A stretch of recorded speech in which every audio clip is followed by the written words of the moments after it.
আমরা ঠেলা জাল দিয়ে মাছ ধরার চেষ্টা করছি, শুধু শুধু খালি চেষ্টাই করতেছি। এদিকে দিবেন, এদিকে আনবেন। তো এই জালে দেখি এবার কি মাছ উঠে। এর আগে কিন্তু আমরা একটা মাছ পাইছি আর একটা কাঁকড়া পাইছি। তো এবার আশাবাদী যে মাছ পাবো আমরা।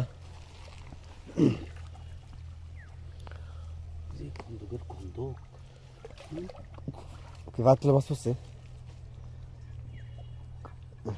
আচ্ছা দেখুন, এটা ভিতরে কিন্তু উঠবো এবার, আমি শিওর।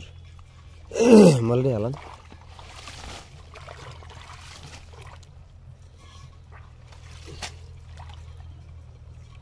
কাদায় ভরা শহর,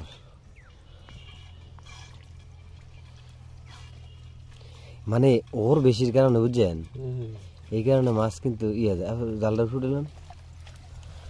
দেখা যাক আমরা এবার কি মাছ পাই। এই ঠেলা জাল দিয়া আগে কিন্তু প্রচুর মাছ ধরা হইতো, আর এখন চায়না খাসি, চায়না কি জানি একটা বাইরে রিং চাই। আসলে এই রিং চাইয়ে যা করলো, রিং চাই কিন্তু একটা একদম ছোট রেণু মাছও কিন্তু থাকে না। এই রিং চাইয়ের কারণে মাছ বলতে অবশিষ্ট কিছু থাকবো আগামী 5 বছর 10 বছর পরে, সেটাও সন্দেহ হয়। আগে প্রচুর পরিমাণ মাছ আমিও ধরতাম। আর আমি দেখছি বলেছি মাছ দিয়ে, দেখছি বলেছি সাইতন মাছ, শিং মাছ। কোথায় গেল এখন সাইত? আগে সেদিন মাছ তো আমি ধরছি, সেদিন মাছ তো আমি ধরছি, অনেক সেদিন মাছ পাইছি। লোদের মধ্যে ঢুকে যায়, বুঝেননি? এনে দেন তো।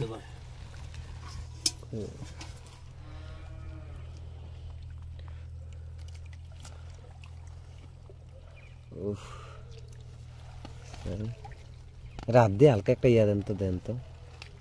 হ্যাঁ যাবি গে তো মাছ থাকলেও যাবি গে।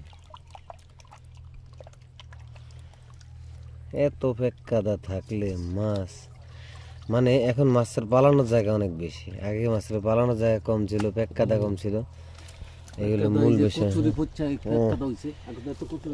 হ্যাঁ এখন তো এইটা কিন্তু বাস্তব একটা কথা বলছেন ভাই। কি পরিষ্কার আছে কস্তুরি? হ্যাঁ কস্তুরি পরিষ্কারের। আর এই খালের ভিতরে কস্তুরি আছিল না, এখন তো কস্তুরি ভরা। আচ্ছা এবার কোন দিক দিয়ে খেপ দিবেন? এই কোনাটা তো উঠাইবেন। আচ্ছা এইদিকে মাছটি যে গেল, এই মাছটি গেল কই? আডু ডাব আছে।